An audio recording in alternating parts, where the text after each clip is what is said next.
નમસ્કાર મિત્રો, chemistry standard 11 chapter number 4 ગયા વખતે બંધ પ્રાચલો બોન્ડ પેરામીટર્સ વિશે આપણે અભ્યાસ કર્યો હતો. જુદા જુદા 6 બંધ પેરામીટર્સ, બંધ લંબાઈ, બંધ કોણ, બંધ ક્રમાંક, બંધ ઉર્જા, સંસ્પંદન રચનાઓ અને બંધની ધ્રુવીયતા, આટલા વિશે જોયું હતું. હવે જુદા જુદા સિદ્ધાંતો સમજવાના અથવા ભણવાના છે. આપણે જોયું કે ભાઈ H2O નો અણુ 104.5 ડિગ્રીનો ખૂણો ધરાવે છે હાઇડ્રોજન ઓક્સિજન હાઇડ્રોજન વચ્ચે. હવે તો આ ખૂણો કયા કારણે ધરાવે છે, એવી કઈ રચના એની અંદર ઉદ્ભવે છે, એના ઇલેક્ટ્રોનની ગોઠવણી કેવી રીતે હોય છે, આવું જ બીજા બધા અણુઓમાં. તો આ બધા અણુઓને સમજવા માટે, એના આકારને સમજવા માટે લુઈસ સિદ્ધાંત પૂરી માહિતી આપી નહોતો શકતો.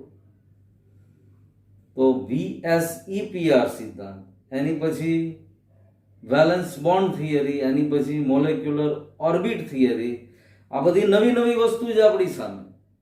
પણ સ્ટેપ બાય સ્ટેપ એક એક સિદ્ધાંતને આપણે સમજતા જશું. આજના પીરિયડની અંદર આપણે VSEPR સિદ્ધાંત સમજવાનો છે. આ સિદ્ધાંત અણુના આકાર વિશે માહિતી પૂરી પાડવા સક્ષમ છે, જે લુઈસનો સિદ્ધાંત આ માહિતી આપી નહોતો શકતો. CH4 મિથેન, તેનો અણુનો આકાર શા માટે સમચતુષ્ફલકીય છે, તો આ લુઈસની મદદથી સમજાવી શકાતું નહોતું. VSEPR સિદ્ધાંતની મદદથી આને સમજાવી શકાય છે. આ સિદ્ધાંતની પણ અમુક મર્યાદાઓ છે, પણ મર્યાદાની પછી વાત કરીએ. પહેલા આ સિદ્ધાંત આપણને અણુના આકાર સમજાવવામાં કેવી રીતે મદદરૂપ થાય છે એ વસ્તુ જોઈએ. જો સૌથી પહેલા જ મુદ્દો મેં લખ્યો છે, લુઈસ સિદ્ધાંત અણુના આકાર સમજાવી શકતો નથી, જ્યારે આ સિદ્ધાંત અણુના આકારનું પ્રાકથન કરવા સરળ પદ્ધતિ પૂરી પાડે છે. મર્યાદાઓ પણ છે આ સિદ્ધાંતની, પણ હમણાં જ વાત કરીએ એમ એને આપણે પછી જોશું. હવે પહેલા આ સિદ્ધાંતનું પૂરું નામ VSEPR, પ્યોર ગુજરાતી ભાષામાં બોલીએ તો સંયોજકતા કોષ ઇલેક્ટ્રોન યુગ્મ અપાકર્ષણ સિદ્ધાંત. સંયોજકતા કોષ ઇલેક્ટ્રોન યુગ્મ અપાકર્ષણ સિદ્ધાંત. V ધ વેલેન્સ સંયોજકતા, S શેલ કોષ, E electron, P pair electron યુગ્મ, R રિપલ્શન મતલબ અપાકર્ષણ. તો ઇલેક્ટ્રોન યુગ્મના અપાકર્ષણના આધારે અણુના આકારને સમજાવી શકતો સિદ્ધાંત છે. જુદા જુદા 4 વૈજ્ઞાનિકોનો ફાળો છે આમાં.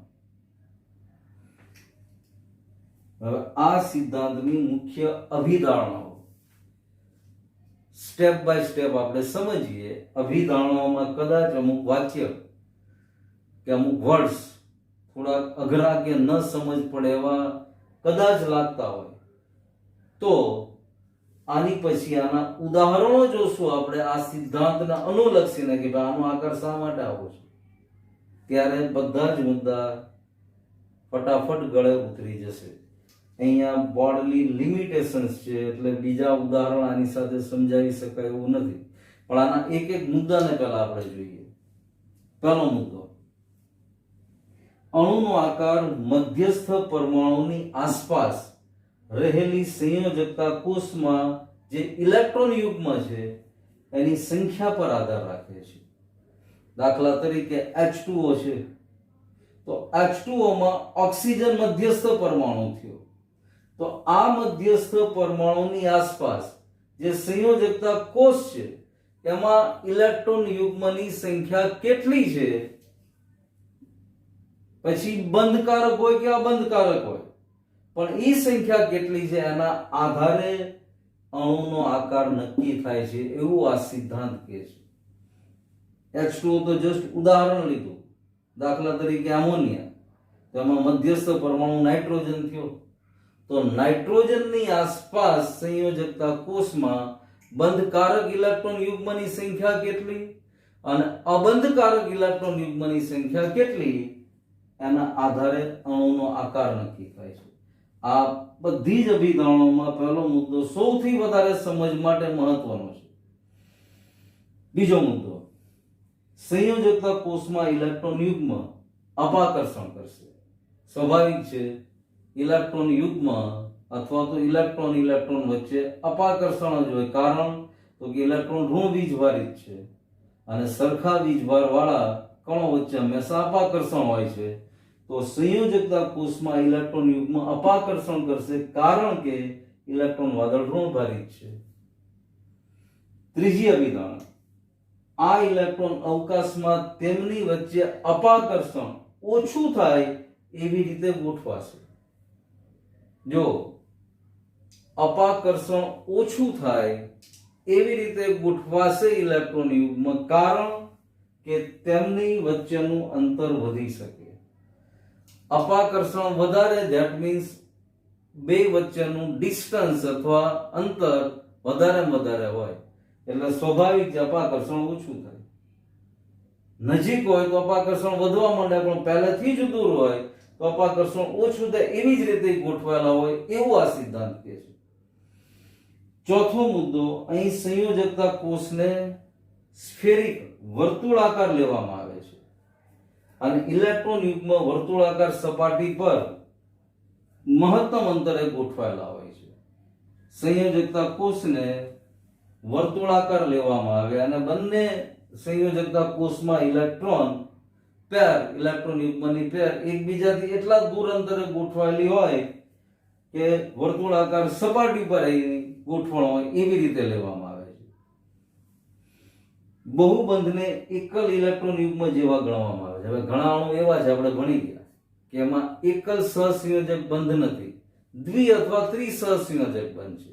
તો આવા અણુઓમાં ઇલેક્ટ્રોન પેરને, ઇલેક્ટ્રોન યુગ્મને કે જે બંધ છે, ડબલ બોન્ડ, ટ્રિપલ બોન્ડ, તેને એકલ ઇલેક્ટ્રોન યુગ્મની જેમ જ ગણવામાં આવે છે. અને છેલ્લો મુદ્દો, અણુ જ્યાં બે કે વધુ સંસ્પંદન રચના રજૂ કરે છે. આપણે હમણાં જ બંધ પ્રાચલો બોન્ડ પેરામીટર્સમાં સંસ્પંદન રચના વિશે ભણી ગયા. ઓઝોનનું બંધારણ જોયું હતું, કાર્બન ડાયોક્સાઇડ, કાર્બોનેટ આયન વગેરેમાં સંસ્પંદન બંધારણ જોવા મળે છે. આવા સંસ્પંદન રચના રજૂ કરે ત્યાં પણ આ સિદ્ધાંતને લાગુ પાડી શકાય છે. તો આ VSEPR ની મુખ્ય અભિધારણાઓ થઈ. આ બધું લાઈન ટુ લાઈન આપણે વાંચ્યું, પણ સાદી ભાષામાં સમજવું હોય હું બોલું છું બરાબર. આ જે સિદ્ધાંતમાં મુદ્દા આપણે વાંચ્યા અને બરાબર નોટિસ કરજો. પહેલી જ વસ્તુ આ સિદ્ધાંતની, તો સિદ્ધાંતનું નામ જ VSEPR એ જ આપણને ઘણું બધું સૂચવી જાય છે. આ સિદ્ધાંત અપાકર્ષણ ઉપર આધારિત છે, પણ ઇલેક્ટ્રોન યુગ્મના. તો સિદ્ધાંતને સરળ રીતે સાદી ભાષામાં સમજવું હોય તો સૌથી પહેલા કોઈ પણ અણુ, દાખલા તરીકે H2O, ઈ અણુનો આકાર મધ્યસ્થ પરમાણુ જે છે એની આસપાસ સંયોજકતા કોષમાં કેટલા ઇલેક્ટ્રોન યુગ્મ ગોઠવાયેલા છે, પછી આ ઇલેક્ટ્રોન યુગ્મ બંધકારક હોય કે અબંધકારક હોય, એની સંખ્યા કેટલી છે એની ઉપર આધાર રાખે છે. આ મુખ્ય મહત્વનો મુદ્દો છે. બીજું, ઇલેક્ટ્રોન વચ્ચે અપાકર્ષણ હોય, સ્વાભાવિક છે કારણ કે બંને ઋણ વીજભારિત છે. ત્રીજું, આ ઇલેક્ટ્રોન વચ્ચે અપાકર્ષણ હોવાના કારણે એકબીજાથી મહત્તમ અંતરે ગોઠવાયેલા હોય, જેથી અપાકર્ષણની માત્રા ઓછી થાય, એટલે બંને ઇલેક્ટ્રોન યુગ્મ વચ્ચેનું અંતર મેક્સિમમ અથવા મહત્તમ હોય. દ્વિબંધ કે ત્રિબંધ હોય જે અણુની અંદર, એને પણ અહીંયા લખ્યું એમ એકલ ઇલેક્ટ્રોન યુગ્મ જેવા જ ગણવામાં આવે છે. ઉપરાંત સંયોજકતા કોષને વર્તુળાકાર ગણવામાં આવે છે.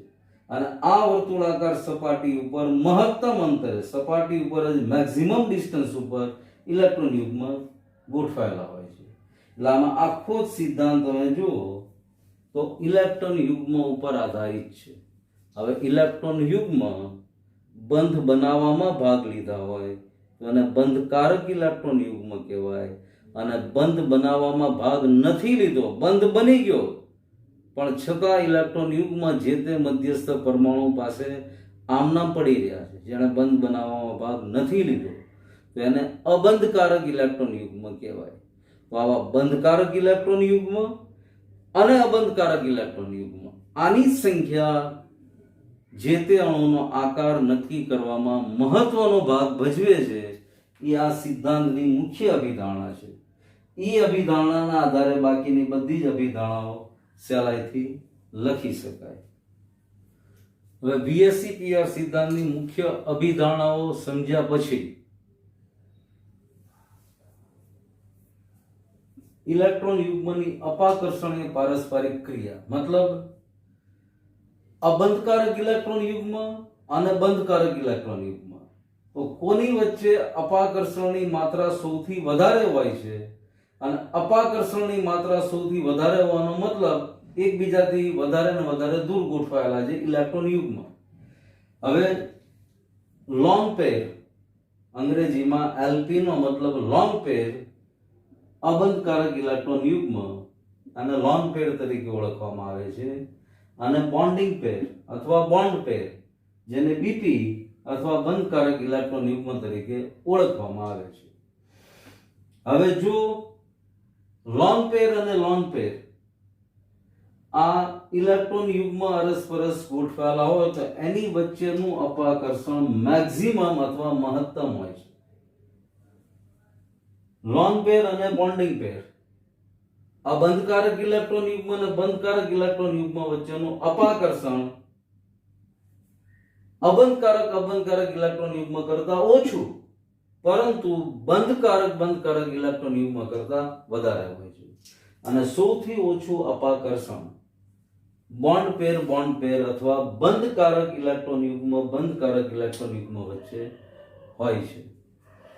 જેણે બંધ બનાવવામાં ભાગ નથી લીધો એવા લોન પેર અથવા અબંધકારક ઇલેક્ટ્રોન યુગ્મની વચ્ચે અપાકર્ષણની માત્રા સૌથી વધારે. લોન પેર અને બંધકારક અથવા બોન્ડ પેર, તો એની વચ્ચે અપાકર્ષણની માત્રા અબંધકારક કરતા ઓછી, પરંતુ બંધકારક કરતા વધારે. આ વસ્તુનો ખ્યાલ 1957 નાયહોલ અને ગિલેસ્પી નામના વૈજ્ઞાનિકોએ આપ્યો. આ સિદ્ધાંતની શરૂઆત સિજવિક અને પોવેલ નામના વૈજ્ઞાનિકોએ કરી હતી.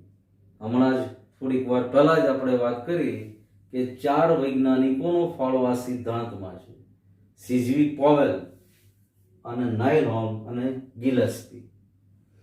હવે આ સિદ્ધાંતના આધારે, VSEPR સિદ્ધાંતના આધારે અણુના ભૌમિતિક આકાર સમજવા માટે 2 ભાગમાં સમજ માટે અણુને વર્ગીકૃત કરી દેવામાં આવે છે. એક એવા અણુઓ કે જેની પાસે એક પણ અબંધકારક ઇલેક્ટ્રોન યુગ્મની પેર અથવા અબંધકારક ઇલેક્ટ્રોન યુગ્મ નથી, એક એવા પ્રકારના અણુ. અને બીજા એવા પ્રકારના અણુ કે જેમાં મધ્યસ્થ પરમાણુની પાસે એક અથવા વધારે ઇલેક્ટ્રોન યુગ્મ પણ કેવું અબંધકારક છે. ફરીવાર VSEPR સિદ્ધાંતના આધારે અણુઓના આકારને સમજવા માટે 2 ભાગમાં અણુઓને વર્ગીકૃત કરી દેવામાં આવ્યા. એક એવા અણુઓ કે જેના મધ્યસ્થ પરમાણુની આસપાસ એક પણ અબંધકારક ઇલેક્ટ્રોન યુગ્મની પેર નથી, એક પણ ઇલેક્ટ્રોન યુગ્મ અબંધકારક નથી. જે કાંઈ ઇલેક્ટ્રોન યુગ્મ છે બધા જ બંધકારક છે. જ્યારે બીજા એવા અણુઓ કે જેના મધ્યસ્થ પરમાણુની આસપાસ બંધકારક ઇલેક્ટ્રોન યુગ્મ તો છે જ, પણ સાથોસાથ અબંધકારક ઇલેક્ટ્રોન યુગ્મ પણ એક અથવા વધારે સંખ્યામાં છે. હવે આના આધારે અણુઓના આકારને કેવી રીતે સમજી શકાય એ વસ્તુ આપણે જોઈએ છીએ. હવે આ અણુના આકારને આપણે સમજતા જઈએ એ સમયમાં તમારી સામે જે અભિધારણાઓ હતી આ સિદ્ધાંતની, જુદા જુદા 5-7 મુદ્દા લખ્યા હતા આપણે, એને સામે ને સામે રાખજો. એના આધારે સહેલાઈથી અણુના આકારને સમજી શકાશે. ઉપરાંત આ ક્રમ પણ યાદ રાખજો. LP is always greater than LPBP is greater than bonding pair.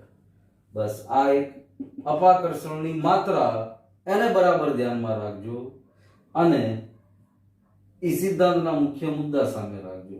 આ તો સિમ્પલ વસ્તુ છે કે ભાઈ કેવા અણુનો અભ્યાસ આપણે કરશું કે જેમાં અબંધકારક ઇલેક્ટ્રોન યુગ્મ એક પણ નથી, અને એની સામે સરખામણીમાં એવા અણુનો અભ્યાસ કરશું જેમાં એક અથવા વધારે અબંધકારક ઇલેક્ટ્રોન યુગ્મ છે. એટલે હવે આપણે ઉદાહરણો દ્વારા આ સિદ્ધાંતને સમજીએ છીએ. હવે આ સિદ્ધાંતના આધારે VSEPR સિદ્ધાંતના આધારે અણુના આકારને સમજીએ એટલે આખો સિદ્ધાંત બરાબર રીતે સમજાઈ જશે. હવે જો હમણાં જ આપણે વર્ગીકૃત કર્યું હતું કે એક એવો અણુ કે જેની પાસે અબંધકારક ઇલેક્ટ્રોન યુગ્મ છે જ નહીં, અને એક એવો અણુ કે જેની પાસે એક અથવા વધારે ઇલેક્ટ્રોન યુગ્મ અબંધકારક છે. હવે સૌથી પહેલા BF3 અણુને સમજીએ, જેમાં B મધ્યસ્થ પરમાણુ છે અને એની આજુબાજુ 3 ફ્લોરિનના પરમાણુ ગોઠવાયેલા છે. એટલે સ્વાભાવિક જે બંધકારક ઇલેક્ટ્રોન યુગ્મની સંખ્યા 3 થાય, કારણ કે એક બોરોન 3 ફ્લોરિનની સાથે એકલ સહસંયોજક બંધ બનાવે છે. એટલે બંધ બનાવવામાં જે ઇલેક્ટ્રોન વપરાણા એવી 3 પેર થઈ. બોરોન મધ્યસ્થ પરમાણુ, એક ઇલેક્ટ્રોન યુગ્મ બંધકારક આ ફ્લોરિન સાથે, બીજું આ ફ્લોરિન સાથે અને ત્રીજું આ ફ્લોરિન સાથે. હવે આમાં એક પણ અબંધકારક ઇલેક્ટ્રોન યુગ્મ નથી, બધા જ બંધકારક ઇલેક્ટ્રોન યુગ્મ છે. તો આવા અણુનો આકાર સમતલીય સમત્રિકોણીય જોવા મળ્યો પ્રેક્ટિકલી. અને ઉપરાંત ફ્લોરિન, બોરોન અને ફ્લોરિન એની વચ્ચેનો બંધ કોણ 120 ડિગ્રીનો જોવા મળ્યો. એટલે આકાર સમતલીય સમત્રિકોણીય અને બંધ કોણ 120 ડિગ્રીનો. હવે આ જ અણુની સાથે એક એવા અણુની સરખામણી કરીએ આપણે કે જે આની જેવો જ બની શકવો જોઈએ. જો સલ્ફર ડાયોક્સાઇડ, તો આ અણુનો પ્રકાર Ab2E. Ab2 જ્યાં A મધ્યસ્થ પરમાણુ છે, એની આજુબાજુમાં 2 ઓક્સિજનના પરમાણુ સલ્ફર ડાયોક્સાઇડને ધ્યાનમાં રાખીએ તો ગોઠવાયેલા છે, અને E એટલે અબંધકારક ઇલેક્ટ્રોન યુગ્મની એક પેર ગોઠવાયેલી છે. આ એનો છે. હવે ટોટલ પરમાણુ ગણો તો એક એનો B2 અને ઇલેક્ટ્રોન અબંધકારક ઇલેક્ટ્રોનની એક પેર, એની સરખામણી BF3 સાથે કરો. 2 અને 3 ને 4, 1 2 2 ને 2 4. હવે અહીંયા બંધકારક ઇલેક્ટ્રોન યુગ્મની સંખ્યા 4 છે, કારણ સલ્ફર ઓક્સિજન સાથે ડબલ બોન્ડથી અને બીજી બાજુ ઓક્સિજન સાથે ડબલ બોન્ડથી જોડાયેલો છે. એટલે બંધકારક ઇલેક્ટ્રોન યુગ્મની સંખ્યા 4. અને બંધ બનાવ્યા પછી પણ સલ્ફર પાસે એક અબંધકારક ઇલેક્ટ્રોન યુગ્મની જોડ બાકી રહી ગઈ. હવે આ એક અબંધકારક ઇલેક્ટ્રોન યુગ્મ મધ્યસ્થ પરમાણુની પાસે રહી ગયો. જો હવે પેલો VSEPR સિદ્ધાંત યાદ કરો કે અણુનો આકાર નક્કી કરવા માટે મધ્યસ્થ પરમાણુ એની આસપાસ રહેલા બંધકારક ઇલેક્ટ્રોન યુગ્મ અને અબંધકારક ઇલેક્ટ્રોન યુગ્મની સંખ્યાના આધારે અણુનો આકાર નક્કી થાય. એટલે અહીંયા અણુનો પ્રકાર તમે જુઓ ને તો BF3 જેવો થાય, પણ હવે આનું પ્રેક્ટિકલી અણુનો આકાર કેવો જોવા મળ્યો તો કે વળેલો અથવા બેન્ડ થઈ ગયેલો અથવા V આકારનો અણુ આ જોવા મળે છે. કારણ અબંધકારક ઇલેક્ટ્રોન યુગ્મની એક પેર અહીંયા ગોઠવાયેલી છે. અબંધકારક ઇલેક્ટ્રોન યુગ્મ અહીંયા ગોઠવાયેલો છે. ઈ બંધકારક ઇલેક્ટ્રોન યુગ્મની વચ્ચે અને અબંધકારક ઇલેક્ટ્રોન યુગ્મ આ બંને વચ્ચે અપાકર્ષણ થશે અને પરિણામે આનો ખૂણો આની જેમ જ 120 ડિગ્રીનો થવો જોઈએ, પણ અપાકર્ષણના કારણે આ ખૂણો ઘટાડીને 119.5 ડિગ્રીનો કરી નાખશે. એટલે આ બંને ઉદાહરણ જુઓ એટલે તરત જ ખ્યાલ આવે કે જે અણુના મધ્યસ્થ પરમાણુ પાસે અબંધકારક ઇલેક્ટ્રોન યુગ્મ રહેલું છે એ એના આકારમાં જે સૈદ્ધાંતિક આકાર હોવો જોઈએ એની કરતા ફેર પાડી દે છે. એની કરતા ઈ આકારમાં બંધકોણમાં ફેર પડી જાય છે. નહીં તો આની જેમ જ હોવું જોઈએ, પણ એક અબંધકારક ઇલેક્ટ્રોન યુગ્મ 120 ડિગ્રીની બદલે 119.5 ડિગ્રીનો બંધકોણ આપે છે. એટલે SO2 સલ્ફર ડાયોક્સાઇડ અને Br3 ઉપરાંત બીજી રીતે વિચારો તો આ એક એવો અણુ કે જેની પાસે અબંધકારક ઇલેક્ટ્રોન યુગ્મ નથી અને એક એવો અણુ કે જેની પાસે અબંધકારક ઇલેક્ટ્રોન યુગ્મ છે. ટોટલ પરમાણુ ગણવા જાવ પ્રકાર ટોટલ 4 થયા. Bf3 માં ગણો તો એક બોરોનનો પરમાણુ 3 ફ્લોરિનના. એવી રીતે આપણે કમ્પેરિઝન કરી છે. અબંધકારક ઇલેક્ટ્રોન યુગ્મની પેરને આપણે આમાં ગણી લીધી છે. ઉપરાંત બીજી વસ્તુ માર્ક કરો, VSEPR સિદ્ધાંતમાં છેલ્લા બે મુદ્દાની અંદર એક વધારે બંધ હોય, એક કરતા વધારે બંધ હોય તો એક જ ઇલેક્ટ્રોન યુગ્મ તરીકે સ્વીકારવામાં આવે છે. એ પણ જોઈ લો. આ 1 2 3 4 બંધકારક ઇલેક્ટ્રોન યુગ્મ 4. ઉપરાંત ઓક્સિજનની પાસે પણ અહીંયા આગળ અબંધકારક ઇલેક્ટ્રોન યુગ્મ છે, પણ ઓક્સિજન મધ્યસ્થ પરમાણુ નથી. એટલે આ અબંધકારક ઇલેક્ટ્રોન યુગ્મ ઓક્સિજન પાસે જે રહેલા છે એ અણુનો આકાર નક્કી કરવામાં કોઈ ફાળો નહીં આપે. અણુનો આકાર નક્કી કરવામાં જે મધ્યસ્થ પરમાણુ છે, સલ્ફર ડાયોક્સાઇડમાં મધ્યસ્થ પરમાણુ સલ્ફર છે, તો એની પાસે એક અબંધકારક ઇલેક્ટ્રોન યુગ્મ છે, તો આ અણુનો આકાર નક્કી કરવામાં ભાગ ભજવશે. હજી પણ એક ઉદાહરણ આની જેમ જ જોઈએ છીએ આપણે. હાલો હજી બે ઉદાહરણ આપણે સમજીએ. એક એવું ઉદાહરણ કે જેની પાસે મધ્યસ્થ પરમાણુ પાસે એક પણ અબંધકારક ઇલેક્ટ્રોન યુગ્મ નથી અને એની સામે એક એવો બીજો અણુ કે જેની પાસે મધ્યસ્થ પરમાણુ પાસે અબંધકારક ઇલેક્ટ્રોન યુગ્મ છે. સૌથી પહેલા જો CH4 મિથાઇલ. આ અણુના આકાર વિશે 10મા ધોરણમાં કંઈક થોડુંક આવી ગયું હતું. કાર્બનની આજુબાજુ 4 હાઇડ્રોજનના પરમાણુ એકલ સહસંયોજક બંધથી ગોઠવાયેલા છે. મતલબ બંધકારક ઇલેક્ટ્રોન યુગ્મની સંખ્યા 4 થઈ. કાર્બન એક હાઇડ્રોજન સાથે બંધ બન્યો એટલે એક બંધકારક ઇલેક્ટ્રોન યુગ્મ અહીંયા, બીજા હાઇડ્રોજન સાથે, ત્રીજા હાઇડ્રોજન સાથે અને ચોથા હાઇડ્રોજન સાથે, એટલે આ સંખ્યા 4 થઈ ગઈ. હવે આ અણુનો આકાર મિથેન અણુનો આકાર સમચતુષ્ફલકીય જોવા મળ્યો છે અને એમાં બંધકોણ કાર્બન હાઇડ્રોજન કાર્બન કાર્બન વચ્ચેનો બંધકોણ 109.5 ડિગ્રી અથવા તો 109 ડિગ્રી અને 28 મિનિટનો જોવા મળ્યો છે. 30 મિનિટ એટલે 0.5 ડિગ્રી થઈ જાય. 60 ડિગ્રી 1 મિનિટ અને 60 મિનિટ 1 ડિગ્રી બને. એટલે આને એપ્રોક્સિમેટ લઈ લીધું 109.5 ડિગ્રી.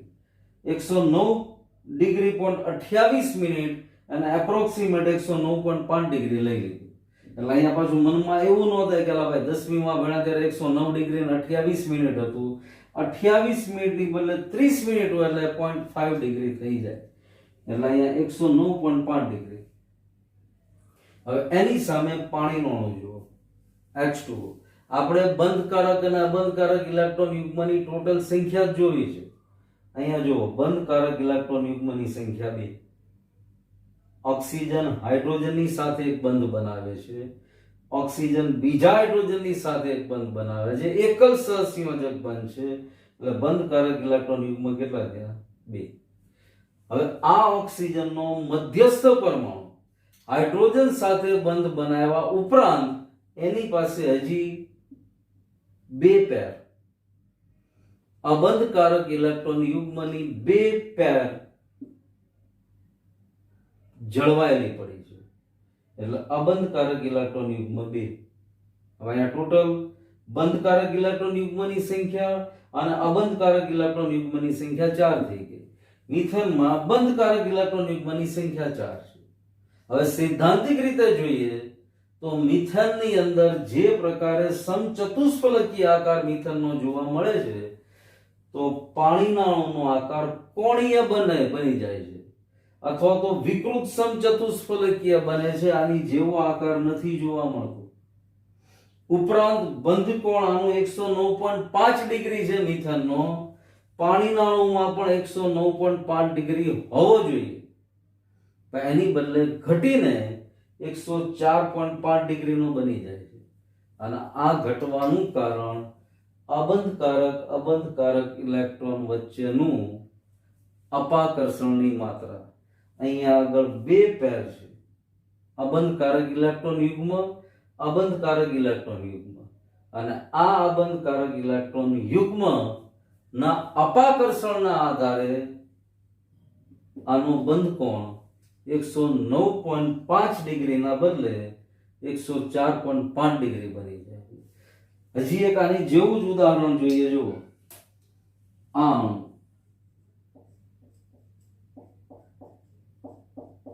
આ પણ જાણીતો જ અણુ છે આપણો એમોનિયા. એમોનિયાનું સૂત્ર ખબર છે આપણને, NH3. હવે એમોનિયામાં પણ નાઇટ્રોજન પાસે અબંધકારક ઇલેક્ટ્રોન યુગ્મની એક જોડ છે, એક પેર. તો અહીંયા ટોટલ ગણો તો લોન પેર એટલે આપણને ખબર છે અબંધકારક ઇલેક્ટ્રોન યુગ્મ કેટલી, એક સંખ્યા.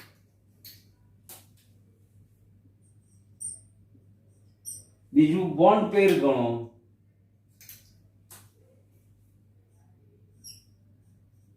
બંધમાં ભાગ લીધેલા ઇલેક્ટ્રોન યુગ્મ, તો નાઇટ્રોજન સાથે નાઇટ્રોજન, બીજા હાઇડ્રોજન સાથે નાઇટ્રોજન, ત્રીજા હાઇડ્રોજન સાથે, એટલે ટોટલ કેટલા? 3. હવે લોન પેર અને બોન્ડ પેર બે ગણો એટલે 3 ને 1 4 થયા, મિથેનની જેમ જ. તો આના અણુનો આકાર પણ સમચતુષ્ફલકીય હોવો જોઈએ, છે નહીં. આના અણુના આકારમાં પણ સમચતુષ્ફલકીય કરતા ત્રિકોણીય દ્વિપિરામિડલ બની જાય છે. ઉપરાંત બંધ કોણ 109.5 ડિગ્રીનો હોવો જોઈએ, એની બદલે આ બંધ કોણ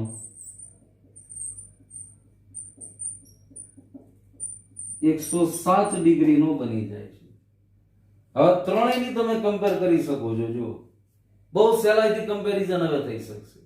આ એક એવો અણુ મિથેન કે જેમાં મધ્યસ્થ અથવા કેન્દ્રસ્થ પરમાણુની ઉપર એક પણ અબંધકારક ઇલેક્ટ્રોન યુગ્મ નથી, એટલે આ અણુનો આકાર સમચતુષ્ફલકીય, બંધ કોણ 109.5 ડિગ્રી. હવે આ એમોનિયાનો અણુ કે જેની પાસે મધ્યસ્થ પરમાણુ એક અબંધકારક ઇલેક્ટ્રોન યુગ્મ ધરાવે છે. ટોટલ બંધકારક ઇલેક્ટ્રોન યુગ્મ અને અબંધકારક ઇલેક્ટ્રોન યુગ્મની બંનેની થઈને સંખ્યા 4 થઈ, જે મિથેનની અંદર છે, પણ એ બધા બંધકારક છે. હવે એમોનિયામાં એક અબંધકારક ઇલેક્ટ્રોન યુગ્મના કારણે બંધ કોણ 160 ડિગ્રીનો થઈ ગયો. આ જ સીધું જોવાનું, બંધકારક અબંધકારક, જે બંધકારક જે એની કરતા વધારે અપાકર્ષણ. એટલે અહીંયા બોન્ડિંગ પેર, બોન્ડ પેર મિથેનમાં સમજવાનું. એલપી બીપી એમોનિયામાં સમજવાનું, કારણ કે અહીંયા એક અબંધકારક ઇલેક્ટ્રોન યુગ્મ આવી ગયો, આમાં એક પણ અબંધકારક ઇલેક્ટ્રોન યુગ્મ નથી. અને પાણીના અણુમાં જો તો એમાં એલપી અબંધકારક ઇલેક્ટ્રોન યુગ્મનું અપાકર્ષણની માત્રા વધી જશે. પરિણામે અહીંયા આગળ બંધ કોણ 107 કરતા ઘટી જાય છે. એમોનિયામાં તો 107 થી 109.5 નહીં બદલે, જ્યારે અહીંયા 104.5 ડિગ્રી થઈ ગયો. આવી રીતે બધા જ અણુઓ VSEPR સિદ્ધાંતની મદદથી સમજાવી શકાય છે, જે લુઈસ દ્વારા સમજાવી શકાતા નહોતા. પણ આની પણ લિમિટેશન્સ છે.